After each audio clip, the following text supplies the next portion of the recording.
Hello, good afternoon, or good morning. Whichever part of the world you are joining us, this is Touchstone Business Sustainability Series.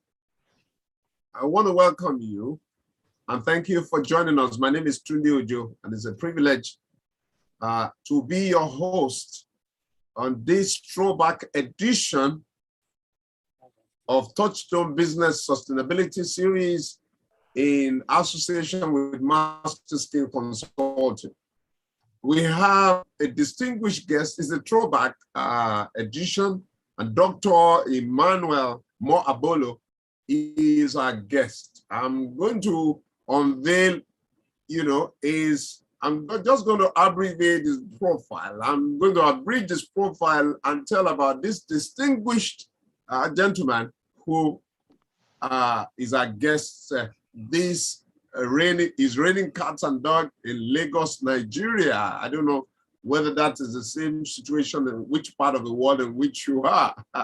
Tropical rain. It's you probably can hear some of the noise beating on the roof in the background. Once again, I'd like to welcome you. My name is Tunde Ojo. I want to say that Touchstone Business Sustainability Series is an initiative to dimension the things that the change drivers of business and the challenges that businessmen, entrepreneurs, professionals are facing, particularly in a pandemic age. And so we have been looking for solutions that will make businesses to not only to survive in a very difficult and challenging time, but also to thrive and make huge progress. And so we've been engaging thought leaders in diverse areas of life, particularly business leaders, thought leaders in business, and also for non-for-profit.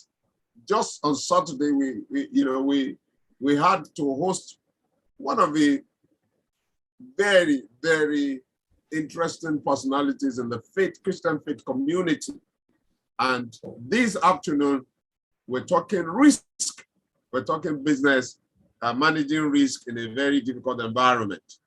And so it's my pleasure to welcome the early birds and the rest of the people who join us as we move on. Let me say that, please, we'll be glad if you can mute your mic.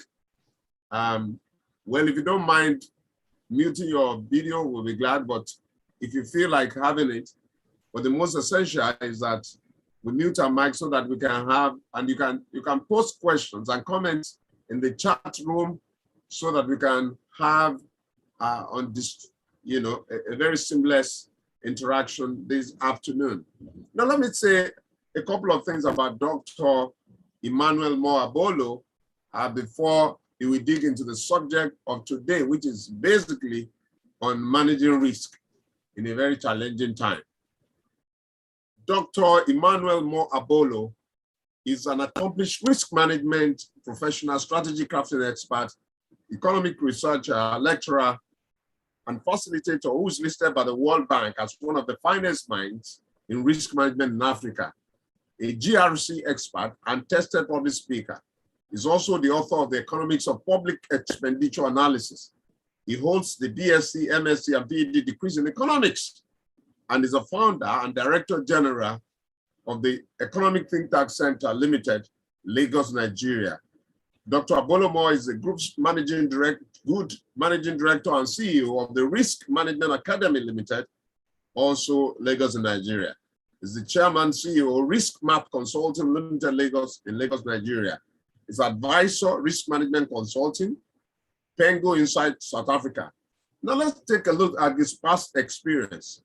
The one-time chief economist both of Access Bank PLC and First Bank of Nigeria PLC, two big financial institutions in Nigeria. Acting Executive Director, General Manager, Regional Head, Chief Risk and Compliance Officer, Senior Consultant, Coopers and Library Associate, Lagos, Nigeria. Graduate Assistant Lecturer, University of Lagos, Assistant Fellow, National Center for Economic Management and Administration in Ibadan. His affiliation as lecturer consultant is a list, is an endless list. But let me just bring a couple of them. Past two-time President, Risk Managers Association of Nigeria. He was council member, Jason Lehman Group, fellow and president, Institute of Governance, Risk Management and Compliance Professional, fellow Institute of Management Consultants, fellow National Institute of Marketing of Nigeria. The list is endless. It's heartwarming to know that is editorial reviewer, International Journal of Risk and Contingency Management of the United States till date. A member, External Reviewers Board, Journal of Risk Governance and Control, Financial Market and Institution of Ukraine from 2018 to date. Dr. Emmanuel Mo Abolo has published over 1,000 papers and articles. Ladies and gentlemen, I want us to welcome Dr. Abolo Emmanuel Moore to Touchstone Business Sustainability series. And he's going to plunge in onto the subject of managing risk, and after which we have the conversation with him. I want to say a big thank you because on a very short notice, he's joining us this wet afternoon from Lagos, Nigeria. Once again, this is Touchstone Business Sustainability series, and I am Tunde Ojo, your host. Now let's go into listening to this very erudite scholar. Thank you. In transmission, I'm back now. I was just saying that I want to thank Tunde Ojo for this opportunity. I also want to thank everyone for coming. I want to especially thank my fellow board members who are here present. I serve on the board of a modular refinery, and I have about 3 of the board members who are also attending this webinar. I also want to welcome them. Thank you very much for the honor. All right, so it's time to share the screen so that we can move very quickly.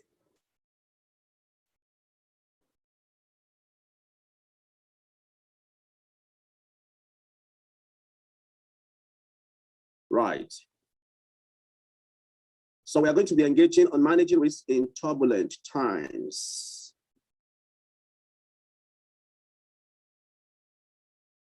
This is the outline of my presentation. I'm going to share with you quotable quotes, and then we'll try to answer the question, are we actually in turbulent times? And then, of course, we'll now look at the COVID-19 armada to actually be able to confirm that we are truly in turbulent times. But what is risk management in all of these crises or turbulent times? Then, of course, so we look at the risk function in various organizations. What are they? And also, what do they need to do in a more dynamic risk management architecture? Then the journey to future crisis fitness. And then I will just try to round up with a few closing remarks. So in point of fact, the quotable quotes is what you find here.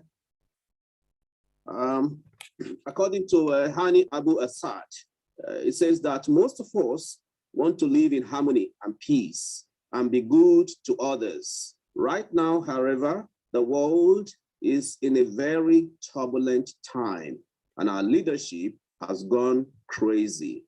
Then Elie Wiesel said the primary task of a Jew in turbulent times is to be Jewish.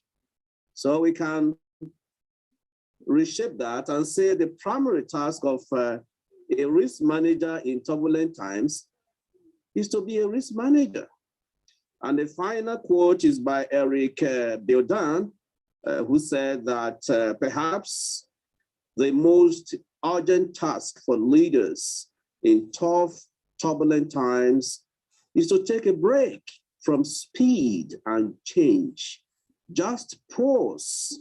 This is almost counterintuitive in an age of constant re-engineering, innovation, and change. Yet, pausing in the present allows leaders to think and recharge their batteries and gives people an opportunity to catch their breath without the added anxiety of coping with taxing change. What do we make of all of these? The last quote is especially very, very instructive. Say, when we're in turbulent times, we need to take a break from speed and change. Just relax, just pause. And also to think and recharge our batteries and give people an opportunity to catch their breath.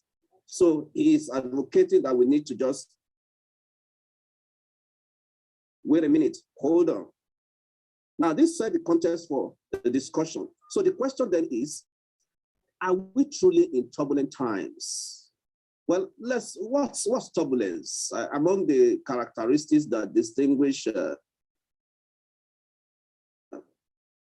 turbulence from other perilous situations or critical situations are four.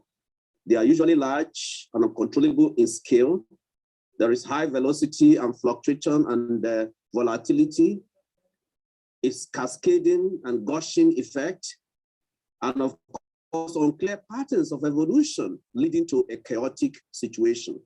So if we begin to reflect on this description of turbulence, then what would you say? So we are indeed living in turbulent times.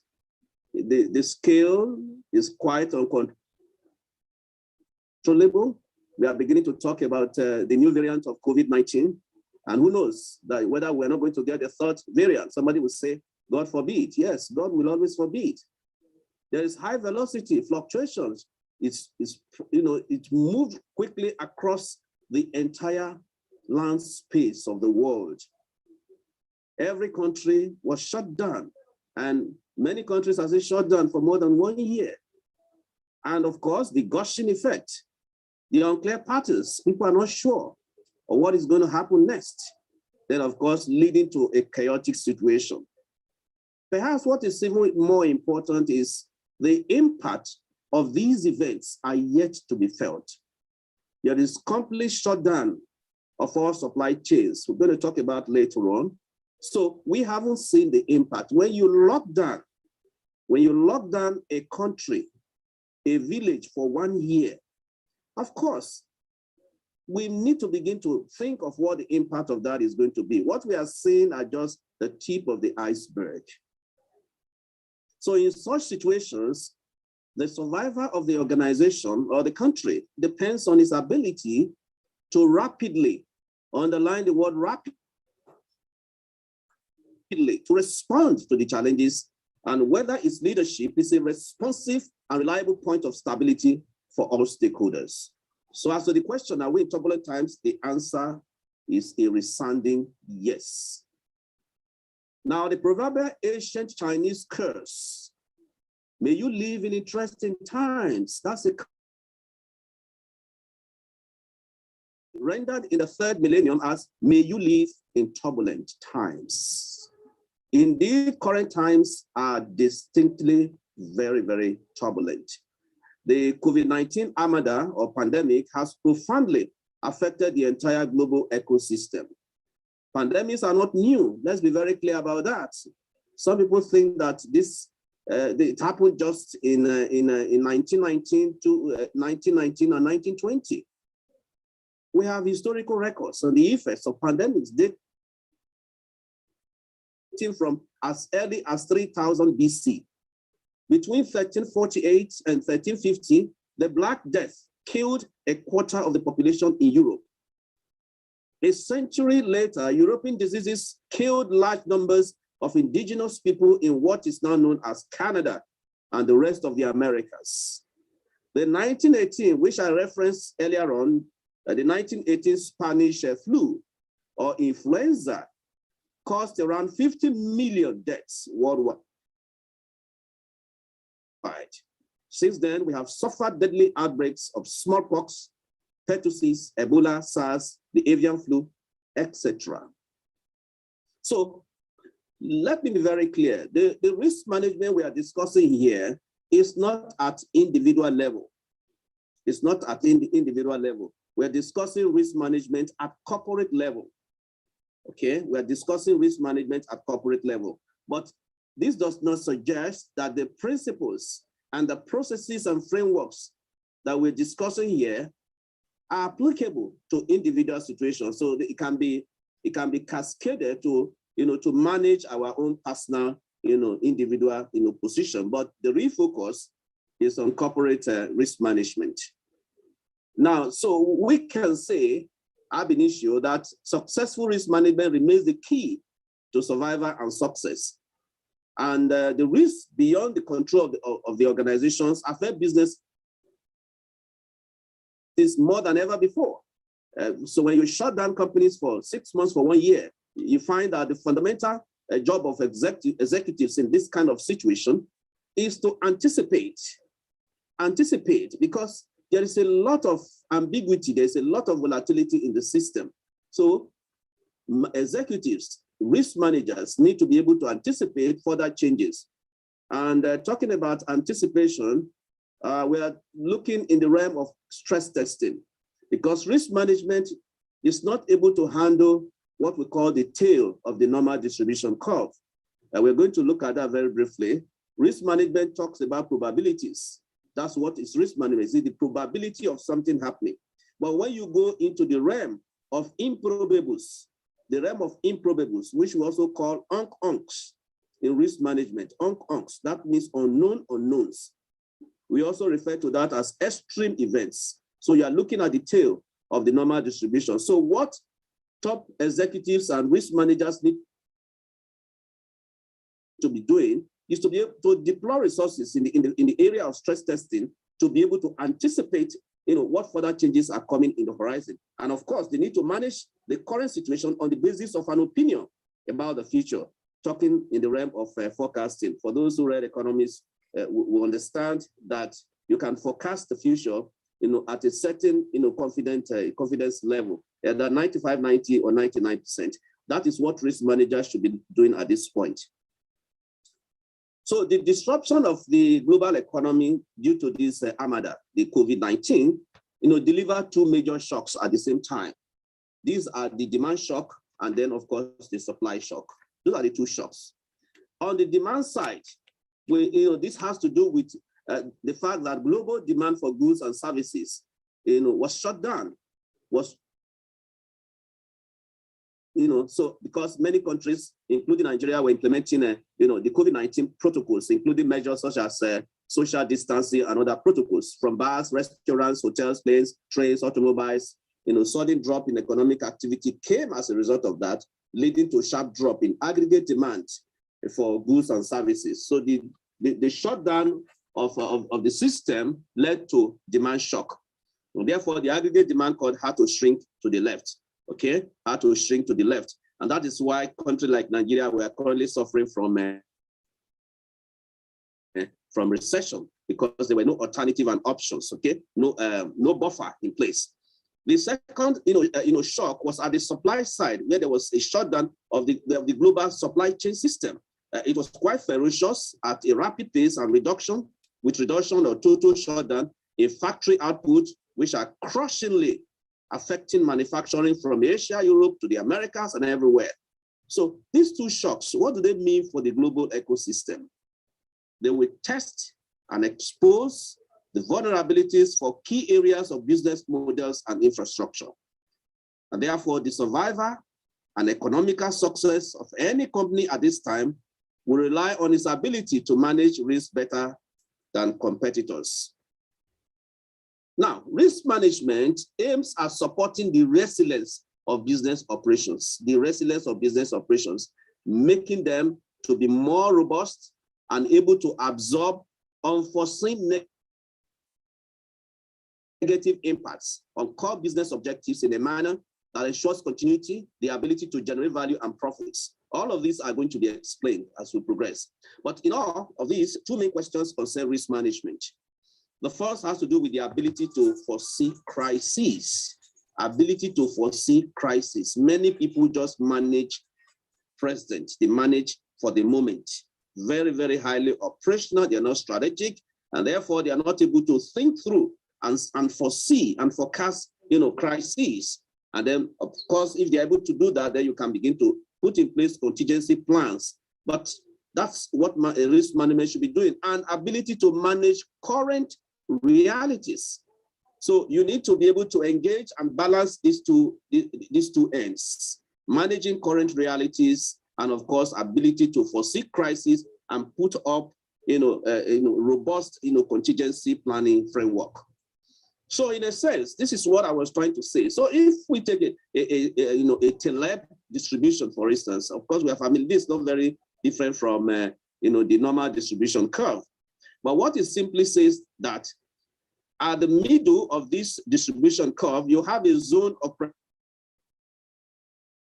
predictability, but we have left that zone. We have moved towards the tail, what I describe as the tail of the normal distribution. This is a very simple diagram. It's not complex. It's not complex at all. So you move into the realm of unks, the realm of unknown unknowns, what we also refer to as low frequency, high impact kind of events. Low frequency, high impact kind of events. So risk management, what they should be doing, managing in turbulent times, the focus should, they should navigate from the zone of predictability and go into the realm of the tail of the normal of this distribution curve. This is a tail-left distribution, and the other one is the holy grail, distribution. They sound technical, but there's nothing here. These are just a reflection of the data that you have to plot those curves. So this tail is where the focus should be, and that is where I was talking about stress testing. Let's move ahead. Now, the three waves of the COVID-19, just a minute, the three waves of the COVID-19 crisis, what was the response? Everywhere, globally, what was the response? It can be broken down into three. You see, the wave one, which you will refer to as the immediate term response. So we're talking about moving from normality to abnormality. The first response of leading companies was to mobilize when the COVID-19 broke out. They had to mobilize, and mobilization involved securing the safety of their workforce and establishing response structure. That was the first response. So any organization that had a good risk management system, they would have mobilized, as the first response in the immediate term. Now, the second response was to stabilize. This is based on a study which has been conducted and released. Was to stabilize. That is, they developed tactical responses to the challenges of navigating the COVID-19 new normal. We are now in a new normal. And then, of course, the last point, the longer term, was to strategize, to design a strategy for emerging stronger in the post-COVID-19 economy. This is how many forward-looking organizations were able to respond to the COVID-19, armada. So most businesses and organizations readily mobilize their crisis plans if they had them.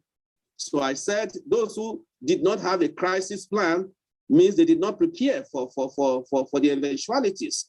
But those who did not even have a crisis plan at the time, they quickly put something together, if they didn't have a plan already in place. So this is the three categories of responses that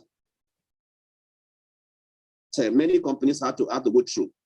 Now, we're talking about risk management. For the benefit of those who are not too close to the field of risk management, it's good to just mention it very briefly, that we need to understand what is risk what is risk in itself. The turbulence that we are witnessing now is a risk, because a risk is the effect of uncertainty on objectives. We all have objectives. Organizations have objectives. Churches have objectives. Mosques, they have objectives. Everyone has objectives. So anything, anything, the uncertainty, the effect of uncertainty on objectives is what we refer to as risk. And I like this definition by the ISO 31000 ERM. ISO 31000, that is the International Organization for Standardization, ISO 31000 ERM. This is how they define risk, where effect is a deviation from the expected outcome. So that divergence between expectation and outcome is what we refer to as risk. So when we say risk management, that is managing this effect of uncertainty on objectives of organizations, managing it must be within the context of an enterprise-wide framework, ERM, enterprise-wide framework. And that enterprise-wide framework must have the capability, must be capable to effectively answer the following questions. And in trying to answer these questions, you'll be able to determine the quality and the robustness of the risk management that you have in our respective organizations. The first question has to do with what are all the risks to our business strategy and operations? What are all the risks?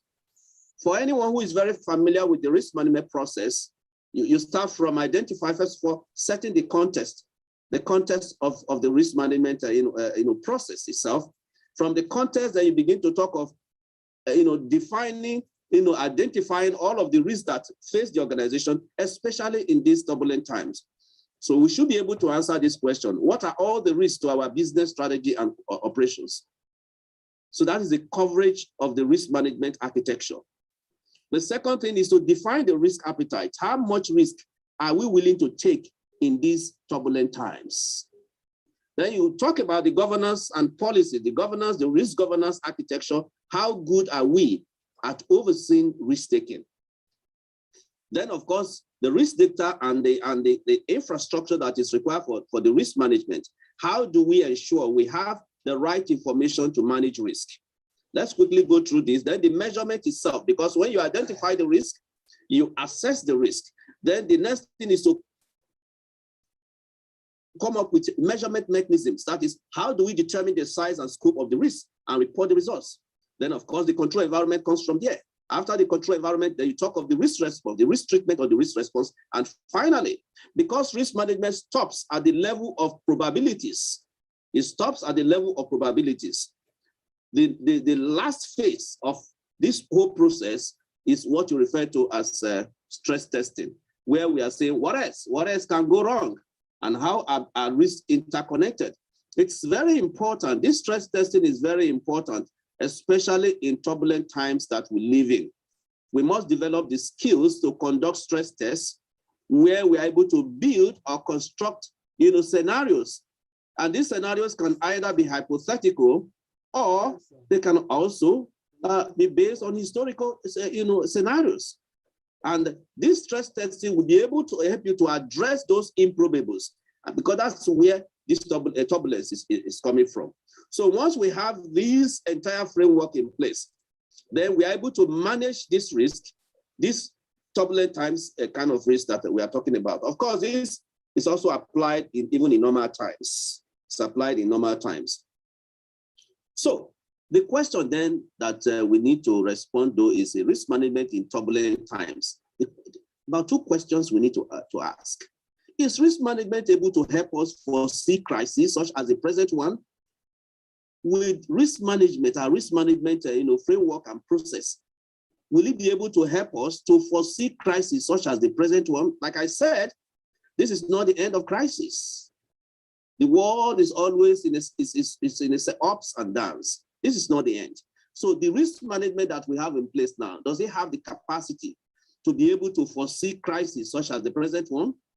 That's a key question. And that question can only be answered if we have a robust risk management system in place. And what constitutes a robust risk management system, we'll mention that later, but it's quite a very comprehensive thing. So the risk management function should be focused, making our business processes because you do your risk management to your business process. Your business process must be robust. We must be able to enhance the ability to prepare for the unforeseen that will happen and ensure we secure the key objectives of continuity, growth, and profitability. The next question will be, what should be expected from risk management from now on? What is this now on? We are moving from the situation of hammer into the situation of the dance. The situation of the hammer seems like the period of hard measures. Lockdown, lockdown, lockdown. That's the period of hammer. We are now moving into the period of the dance, softer measures, hopefully. So the question remains, how much longer are we able to enjoy the periods of the dance during which we can pick up our businesses?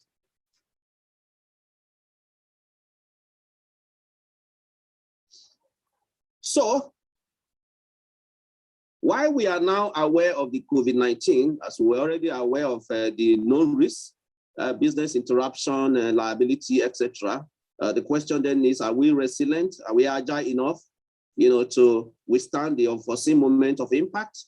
Remember, I talked about impact. Very soon, we are now going to be getting the impact. When something happens, there is always what we call a lag. In economics, there's a lag between when something happens and when the impact begins to come up. Okay, when you fall down, from a tree, initially you may think that all is okay. After some few hours, you now begin to see the impact. So we are going to see the impact. So our risk management architecture, our risk management system should be, do we have the risk management system that can help us to withstand the unforeseen moment of impact? And will we be able to secure business continuity, profitability, and the ability to grow in a new reality? So evaluating the exposures of our business operations should be a continuous process. After all, risk management is a continuous process. It's not a project. Risk management has never been a project. So when we say managing risk in turbulent times, we are not talking of managing risk within a project mode, because risk management is a process. So evaluating the exposures of our business operations should be a continuous process, taking cognizance of the hard lessons we have learned so far. Though we cannot predict the black swan events, we can at least test our ability to withstand them, stress testing and back testing. What I have been saying so far is that we are not in a normal situation. We're in a situation of abnormality. The turbulence that we are witnessing will stabilize very shortly. But let us have a risk management architecture that can help us to manage the impact of the hammer as we gradually move into the period of the dance, okay? So stress testing needs to be strengthened as part of the strategies for managing risk in turbulent times. One other thing that is very, very difficult is that when there is a turbulence, or what you also call perturbation, in risk management, when the system is perturbed or is disturbed, as it were, you find that most of the risk management processes, frameworks, and principles that we have put in place, they will be seriously challenged. Okay, they will be seriously challenged because the system is under stress. So before you can recover from that situation, if you didn't prepare, it's going to throw the organization into a very serious, pandemic of its own. It will throw the organization into pandemic. So what to do next with risk management is that, though risk management is not the panacea, it's not a panacea because risk management works with other processes in the organization. So let's not assume that risk management is going to solve all of the problems of the COVID-19, even if you have to do stress testing. Risk management must be done within the context of strategy and must be within a risk appetite, the strategy of the organization. So strategy must also be retooling itself, because risk management has to be done within the context of strategy, okay, as it affects the objectives of the organization. So how well is risk management developed in our organization at this time? It does not always need to be formalized function, as this depends on the size and the nature of our various businesses. So our ability to anticipate is being proven as very, very, very crucial. So if we dimension this response into two: one, how do we deal with the current realities? That's number one. And secondly, how are we able to discern, what the immediate, future is going to look like? So risk management must be crafted to be able to respond to these two areas. Now, so risk function needs to prepare for change because the turbulence has created a change. Okay, so once that has happened, it will need to be a core part of the company's, strategy process. Collaborate closely with business owners and act as a center of excellence in analytics and the biased decision making. What this is simply saying is that risk management must not stand aloof and be managing risk in silos. It must be integrated, to the overall risk, to the overall processes. So that means both process owners and business owners need to be part of the solution. That is what we mean by integrated risk management or enterprise risk management. So the risk function ability to manage multiple risk types. These multiple risk types must be identified very quickly. They must be identified very quickly. And then we try to see their interdependencies and correlations because risk correlates and they are very, very interdependent. So because of these correlations, because of this interdependence, the risk management of managing risk in turbulent times require a close interaction and engagement of the risk management architecture of the organization with the rest of the organization. Because I often say that risk management is the responsibility of everyone in the organization. The responsibility of everyone in the organization, quote me. Therefore, when we are talking about risk management, we must make sure that all the three lines of defense, the first line, the second line, and the third line of defense must be involved. With, of course, the board providing the right leadership for risk management, especially in these turbulent times. The optimal function for risk management would have the following attributes and capabilities for dealing with this turbulence. One is that there must be full automation of the decisions and processes with minimal manual interventions. There must be full automation of decisions and processes with minimal manual interventions. The world is not talking about machine learning and artificial intelligence and robotics. Okay, so if we are to be able, because turbulence requires an innovative and creative way of responding, as it were, to the challenge. So we need to automate the decision and processes of the risk management architecture and with less of manual intervention. That's number one that must happen. The second is that there must be increased reliance on advanced analytical models to de-bias decisions. I know a lot of people don't like quantitative risk management, but quantitative risk management and modeling is very, very central to an effective risk management, especially in turbulent times. So companies need to deploy advanced analytical models to be able to model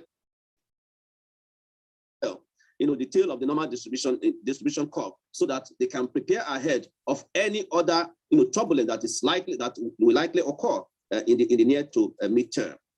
The third point is that there must be close collaboration. That must be emphasized. Close collaboration with businesses and other functions to provide a better customer experience. When we say close collaboration, what should come to mind? How does this close collaboration occur? That talks about the risk management governance, the governance.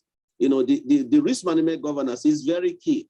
So from the board level to the various board committees, okay, they must drive this collaboration, okay? They must drive this collaboration to ensure that end to end in the organization, they're able to manage risk properly in these turbulent times, and especially for the purpose of having an enhanced regulatory preparedness, because more regulations are going to come out to be able to respond to this global pandemic. The regulations are going to come up and it's going to be very stringent. So organizations need to prepare themselves for this. So they need to have a robust system in place, and they must be close collaboration. Then, of course, there must be strong advocacy of corporate values and principles supported by robust risk culture. Risk culture is at the heart of risk management. Without risk culture, there is no risk management. So we need to build positive risk culture right now to be able to deal with this, the turbulent times that we live in. And finally, apart from the contingency plan, which I talked about, there must be contingency plan so that when something happens, we can trigger, and trigger this contingency plan. The other point is that there must be talent pool with superior advanced analytics capabilities. So the kind of humans that we have in risk management, arena, are they the type that have the capacity, to run models, capacity to be able to drill down, and deal with analytics as it were. So managing risk in turbulent times require this kind of pool of talents to be able to, drill down on advanced analytics and capabilities. Companies require a dynamic and flexible risk management. So we need to be flexible. So the risk management that we had in place before the turbulence cannot now be the one that we are deploying to manage the situation, the current situation. No, it has to be dynamic because the environment is not static and it has to be flexible, okay? And nearly all organizations need to refresh and strengthen their approach to risk management to be better prepared for the next normal, Well, so what's this dynamic risk management all about? It has three core elements or components. The first is that of detecting potential new risks and weaknesses in controls. Detecting potential, that is in the realm of probability. Detecting potential new risks and weaknesses in controls. The second aspect of the dynamic is that of determining the appetite for risk taking. So every organization needs to relook their risk appetite, policy and their risk appetite, statement. So the risk appetite that was developed prior to the turbulence cannot now be relevant to deal with this turbulent time. That's why we said that dynamic risk management must be flexible, must be dynamic. Things have changed, so and that risk management has to be managed within the appetite of the organization, the risk appetite. So the dynamic risk management be proposed, which is one of the companies, to determine the right appetite for risk taking going forward, and finally deciding on the appropriate risk management approach. What is going to be the appropriate risk management approach going forward to deal with this, turbulent, times? These three elements are very central to any risk management response to the turbulent, times. So this is how I try to characterize, preparing for change, more dynamic risk management, and these three core elements can be further cascaded so that we can understand it. The first one is to detect risks and control weaknesses. So more like try to understand what the current situation is. So this has to do with our ability to anticipate or predict and observe threats rapidly and accurately based on disparate internal and external data points, and to assess risk magnitude, risk impact, duration, and internal control effectiveness. What this simply means is that as part of the more dynamic risk management, organizations' risk management, architecture must be able to upscale and have the ability to, first of all, anticipate and predict. And I said to be able to do that, you need to run your stress test to be able, using your historical and the hypothetical scenarios to run your stress test. But apart from the prediction, you also need to observe. So from that scenario crafting, you're able to observe threats rapidly and accurately based on what? Based on disparate internal and external data points. So we need to be able to build our internal and external context of risk management in such a robust manner, okay? Because risk management is context dependent. So you cannot take the risk management framework of company A and dump it on company B. No, risk management is context dependent. So, and when you are doing your risk management, you have to consider the internal and external data points and assess risk magnitude to be able to create a risk map, okay, risk map for your organization, okay? And then of course, they'll be able to determine, as it were, the internal control mechanisms. Most of these we can look up on all of this, looking at the BSS framework to be able to see more details as to how to create an effective internal control effectiveness. Then once you have been able to detect the risk and control weaknesses, the control environment, the next thing is to be able to delimit your risk appetite. Remember I said that now that we're in turbulent times, the risk appetite that was defined, that maybe 1918 prior to 1919 can no longer be relevant at this point. The environment has changed. The environment has moved on. So you need to delimit your risk appetite. It's managing risk within your risk appetite. So here we need to be able to build our ability to set limits on risk taking dynamically, accounting for businesses' values, strategy, risk management capabilities, and competitive environment. And the final point of this dynamic risk management is that we should be able to decide on the way forward, decide on risk management approach. This has to do with our ability to decide promptly if risk requires immediate or more prolonged response, design and undertake appropriate response or mitigation, and institute feedback loop to track response effectiveness. Well, this is not just English. It's simply saying that once you have been able to detect risk and control weaknesses and delimit your risk appetite, the next phase is to be able to decide how you want to approach, design, a lot of coming up with appropriate response mechanisms, mitigation techniques, and etc. So if we are to manage risk in turbulent times, these key elements must be there for us to be able to deal with the situation. So these are the 5 actions to establish the capabilities we are talking of. 5 actions. 1, the first one is to reset your aspiration for risk management. The aspirations we had before, the global, the turbulent period, the aspiration has changed. So we need to reset. We need to reset, first of all, reset aspiration for risk management. So we move risk from prevention and mitigation to dynamic strategic enablement. The second element or action is to establish an agile risk management practices. We call this agility. You see, any risk management framework, risk management structure, and process that is not, that is not agile, that cannot survive in the turbulent times that we live in. So organizations that, they are preparing for more dynamic risk management, they need to establish this agility for managing risk. And that means authorizing cross-functional teams to make rapid decisions in business innovation and risk management. The third action is to harness power of data and analytics. We cannot shy away from this. Risk management has both the qualitative and quantitative aspects. Once you have the right information, then you begin to crunch those data. You crunch them and make meaning. So that means we need to digitize transaction workflows, use data to expand the view of our risk characteristics, deploy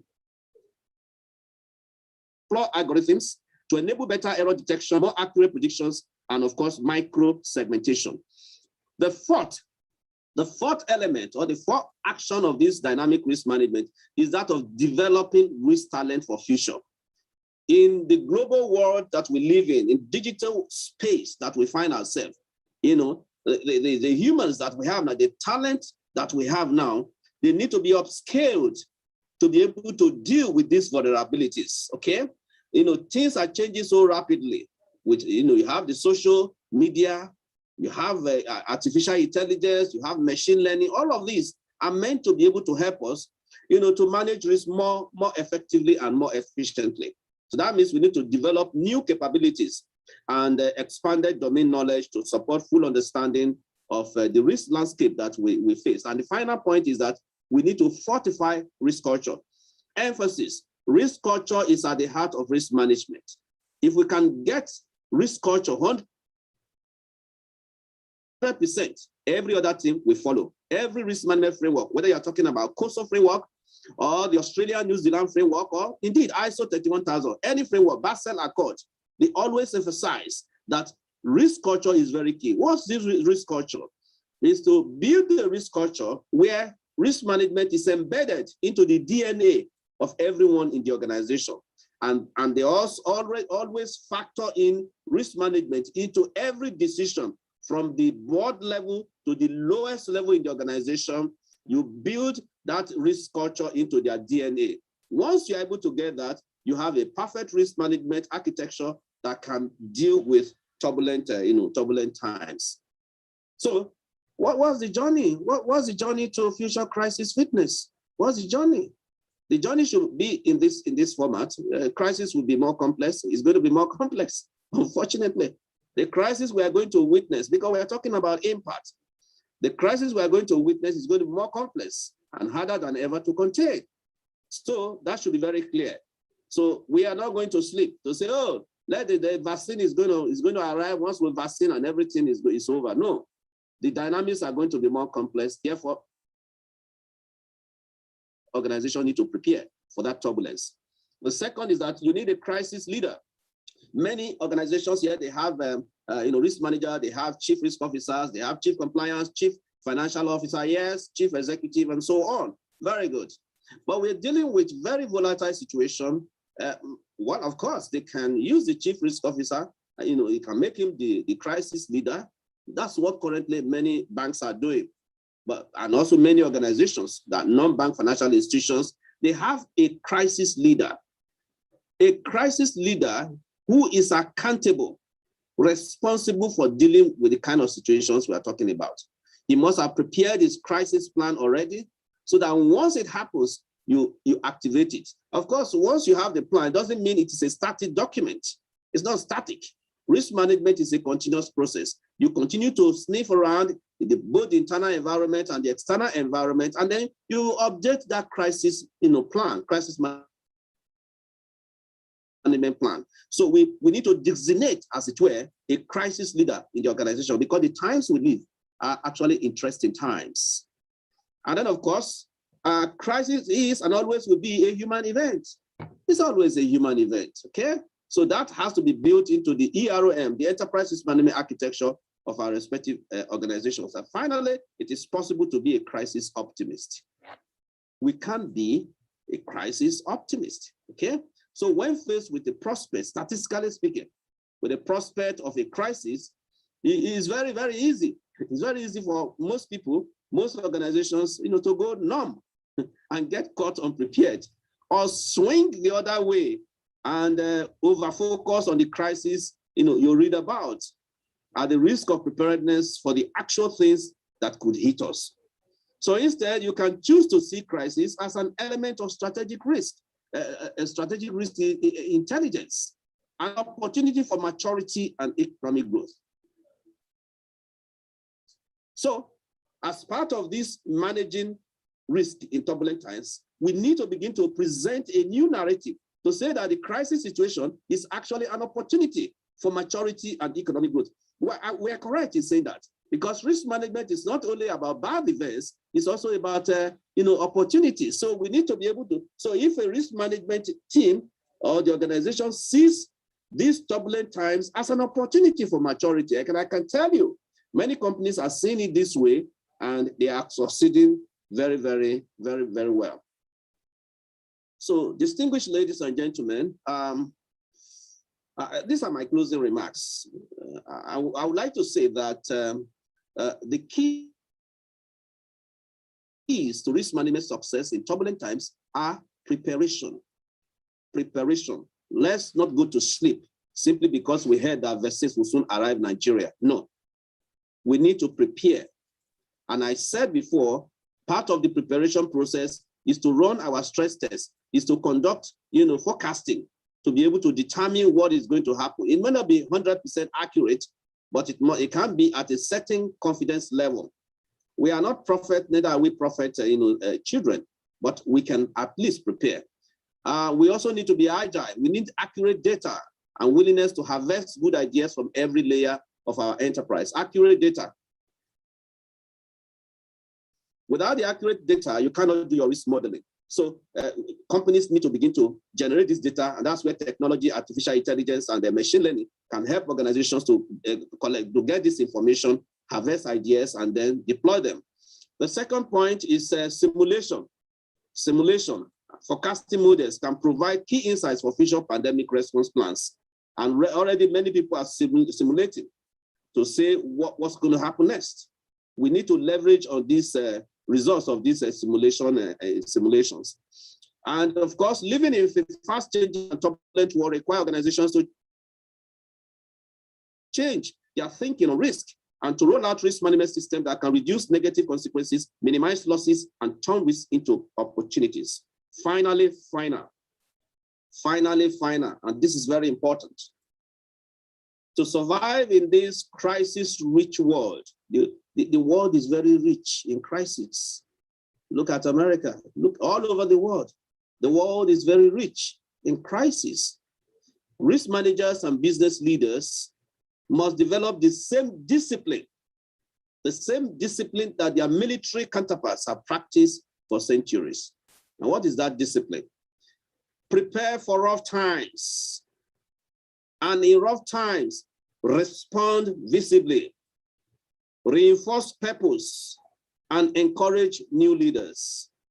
And as Sun Tzu would say, of course, we remember Sun Tzu, if we have read the Art of War, Sun Tzu, he said, in military combat, what is most difficult is turning the circuitous into the straight. And then, of course, turning adversity into advantage.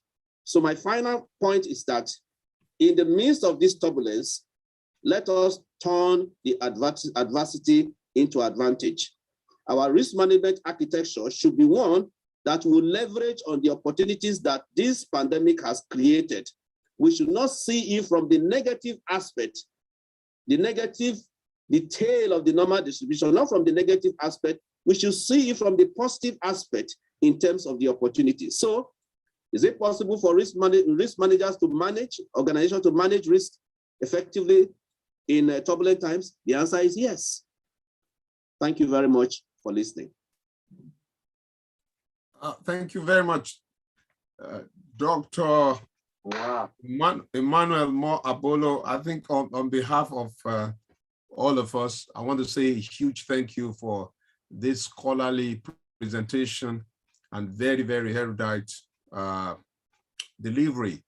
I'm very grateful because we looked into close to just 2 days, less than 8 months, because this same lecture, this presentation was done in January the 23rd of 2021. So we're moving into by next month, a couple of days from now, we'll be moving into the last quarter of the year. And now when you did this, there were some scenarios. You said risk management must be within the context of not only the environment, but also the organization.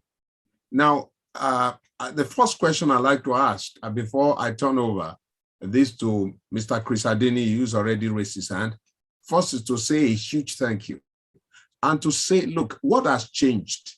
We were anticipating vaccines, I think in January, and so we were looking at the prevalence of vaccine prevalence all over the place as a way to mitigate the risk of the pandemic.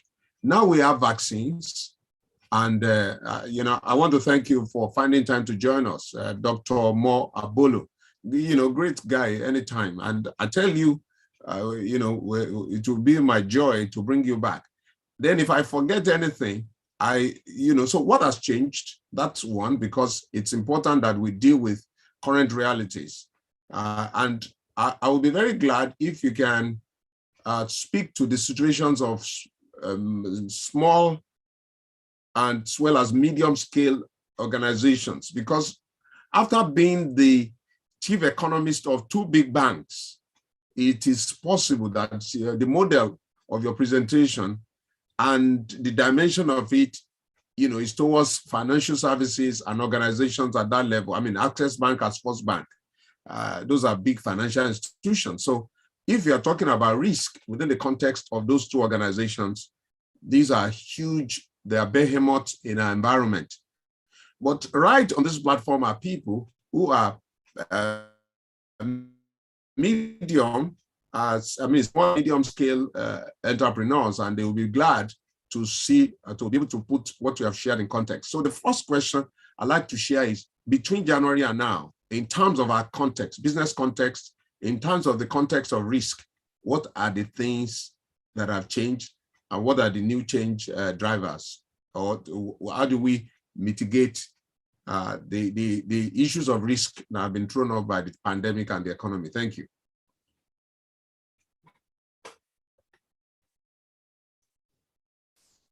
Let me say once again that I thank you very much for this important, just a minute, for this important invitation. Thank you. Thank you, sir. Yeah. Thank you, Doctor.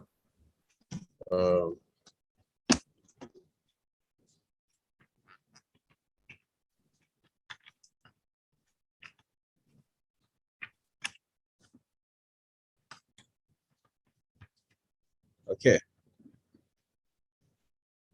Between then and now, nothing much has really changed. Nothing has changed. I want to let you know that if you look at the background of my Zoom, you see VUCA. We have since moved from turbulence to another phrase of that is called VUCA. Okay. That is the VUCA times. We are now in VUCA times. VUCA. We want to break that down a little bit, for a lot of people are not economists. So what class economists like you? Okay. With PhD. Okay. VUCA was developed by the U.S. military, especially after the Cold War. After the Cold War between the U.S. and Russia, and the military guys came up with this acronym, as it were. V stands for volatility. No, we're talking when something is turbulent, it means it is volatile. But they try to break down how the world is going to look like going forward. And V stands for volatility. Of course, we know that volatility is in the realm of risk. Volatility is something in the realm of risk. Now, the U there stands for uncertainty. So when you tie uncertainty to volatility, it means you are having a more turbulent environment. Then C stands for complexity and A stands for ambiguity. So VUCA stands for volatility, uncertainty, complexity, and ambiguity. That's what the US military, and this has been imported into the business world, that indeed the world is going to continue to see more turbulence than we had ever said. Remember, you said this presentation was done in January, but between January and now, I can tell you that the world has even become more volatile. It has become more uncertain. It has become more complex. It has become more, it's showing more of ambiguity. Now, so in the realm of this, others have also proposed a solution to that VUCA environment that we are seeing. And the solution is in terms also of a VUCA, another VUCA. So how can you use the VUCA to tackle a VUCA? The solution of VUCA is that in place of volatility, we should have vision. That means we should use vision. We need visionary leaders to be able to fight the problem of volatility. In the place of uncertainty, the VUCA solution says we must show some understanding, very good understanding. You need people who have clear understanding. Without understanding, you cannot deal with the issue of uncertainty. In the place of complexity, they say we need more clarity. We need people who can take us to the level of clarity. And finally, in the face of ambiguity, we need agility to be able to fight ambiguity.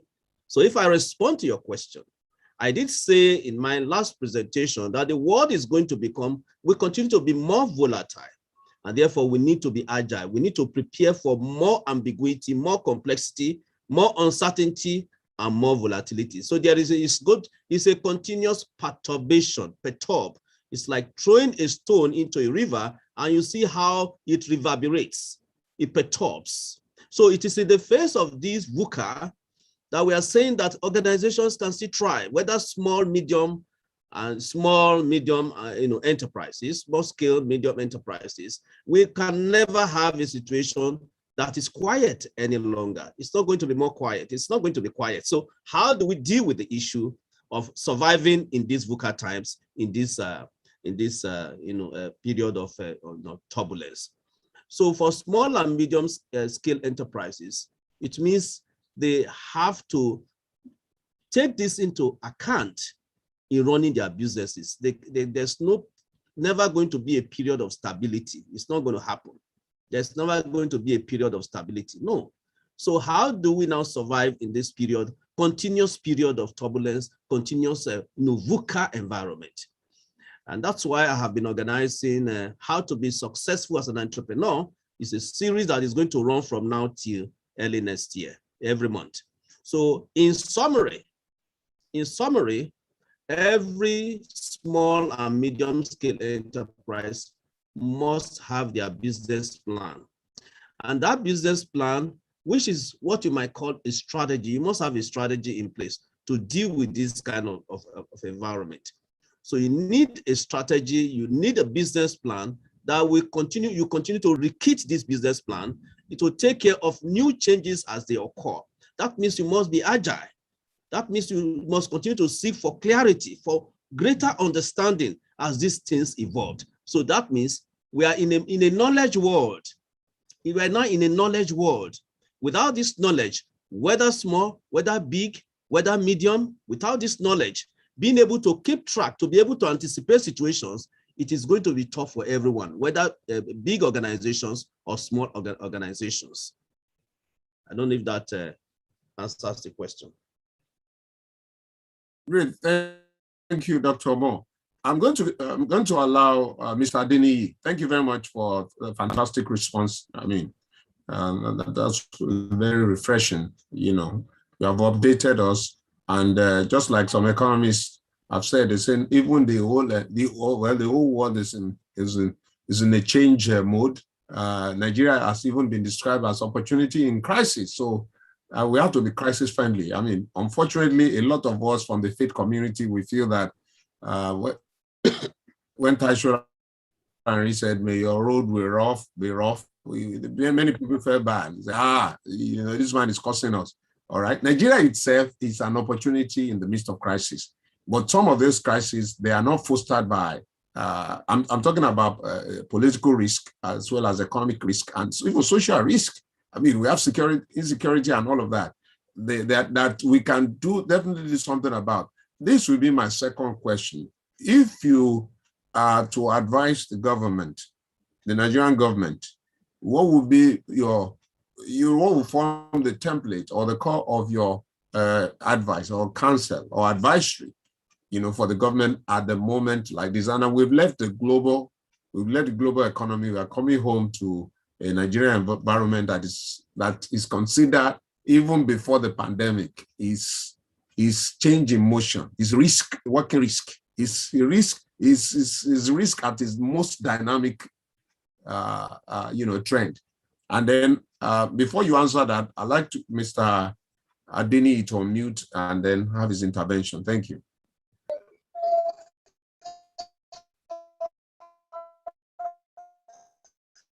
Yeah, Mr. Adeniyi, please. We can't hear you. Oh, I think the internet at your hand. probably want to text, you want to put it in the chat room. Wow. Am I the only one experiencing this? Appreciate the Yeah, go ahead. Hello, go ahead. okay, I can do that. Yeah. You can send it in the chat room because you know it's dropping. Okay. So Okay. yeah. Thank you very much, Dr. Okay. I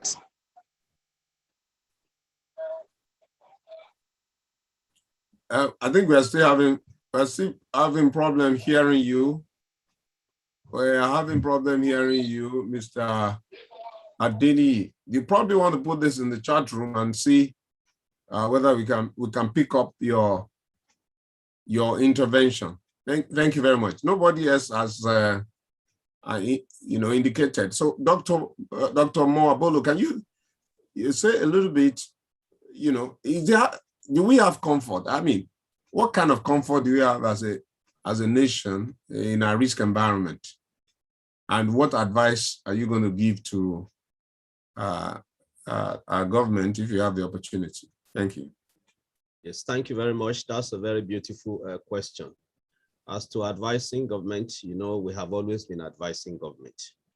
So if I say I advise government not to borrow more money, the next day they will borrow more money. Okay?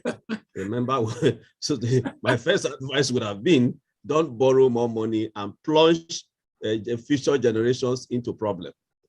The next day, there will be a request at the National Assembly, and the National Assembly will approve it.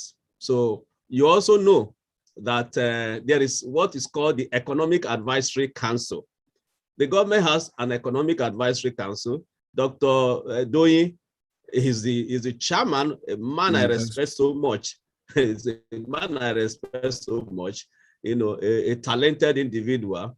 He has also spoken against the issue of debt. Okay, so you advise government on don't borrow money because these monies are not going into productive ventures, that you are going to plunge this nation into bigger problems. The next day, there will be a request at the National Assembly. If I advise that, look, the problem that we have, we are trying to compound our problems in this country. We're trying to compound it. I think this propensity to say, I want to dominate this person, I want to dominate this person, I want to dominate this person.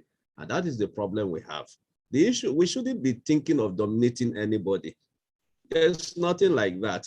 The whole world has become a global village. You have Nigerians all over the world, in Cameroon, in Libya, in UK, in Canada, in US. Nigeria is no longer a geographical expression. Nigeria is no longer a geographical expression. So I think my advice would be, let us come together as one. Let us not think of how one person will dominate another person. That is not the way to go. I will also advise that I think, why don't we still talk about, federal character? Life is about equality, it's about justice, fairness. You see, no matter how you look at it, life is about fairness, it's about justice. The insecurity that you have in this country today, what is fueling it? Everybody knows that it is this spirit of injustice, lack of fairness. We had Federal Character Commission in this country. Why did we have that? If all the talk is about, okay, my population is more than your population, was that the origin of Federal Character Principle? Now look at all the various positions. Are they evenly spread? Is there equal representation and so on? These are all the things. We are just causing problems for ourselves. And that is, if we don't get those things right, you will see the whole economy, it will continue to be in this shaky, say it is going. Somebody said it at National Assembly that the interest rate is going like this, bending like this, and bending like this. You see, it's a very simple thing. You need the political will to do that which is right for all Nigerians. I spoke about political will, when I was at Sunrise Daily. We need the political will to take decisions that are in the best interest of the common good, of the greater good. Okay? Once you have that in place, when there is justice, fairness, and equity, all these problems that we are creating for ourselves will disappear overnight.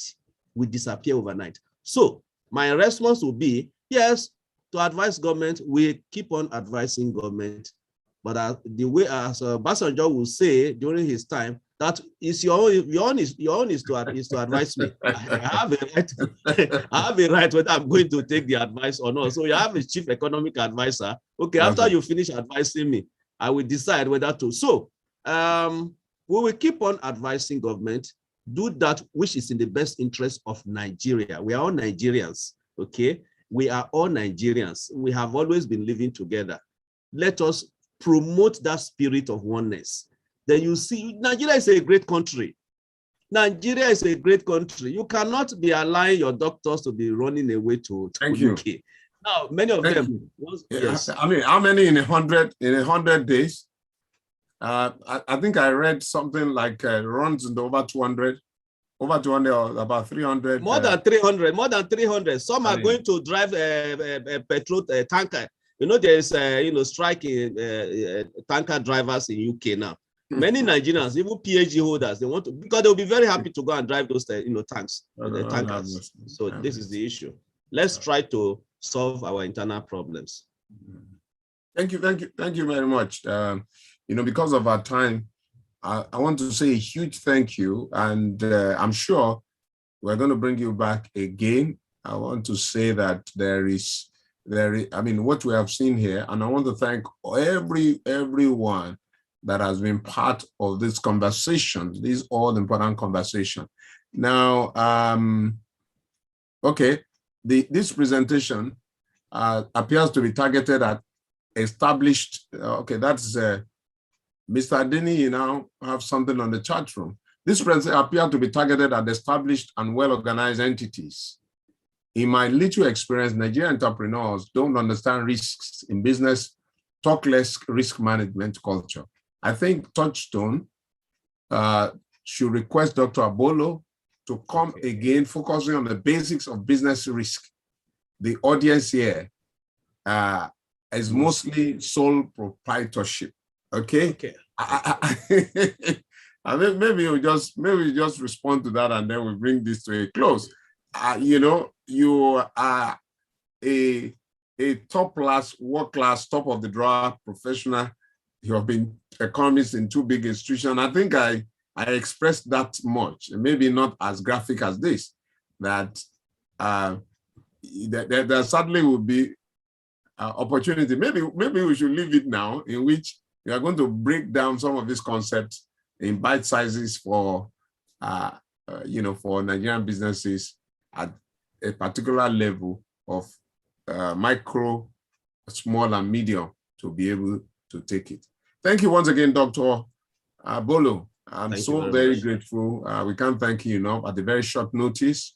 If you maybe, I don't know, if you send this to me, if you send the link to your training to me, or if you can send it online in the chat room so that everyone can see and people can take advantage of what we are doing. We're happy to associate with a distinguished scholar and professional like you.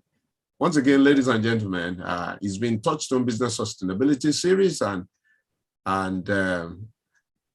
it's been a good day in spite of the rain all over Lagos, Nigeria. Wherever you are joining us from, we want to say, please, join the conversation again next week, Saturday, same time, 3 p.m. Nigeria, West African time, so that we can move forward with interesting, crucial conversation that will lead to business sustainability as well as growth. Thank you, and I wish you a very, very wonderful weekend, and God bless you. I want to say a huge thank you to my colleagues who have been there, ensuring that this works, that Touchstone Business Sustainability is sustained. Dipo Ogundikwe, Muiwa Labi, and the rest of the team. Thank you, and I wish you a great time. Enjoy your weekend, and God bless you. Thank you. Bye for now.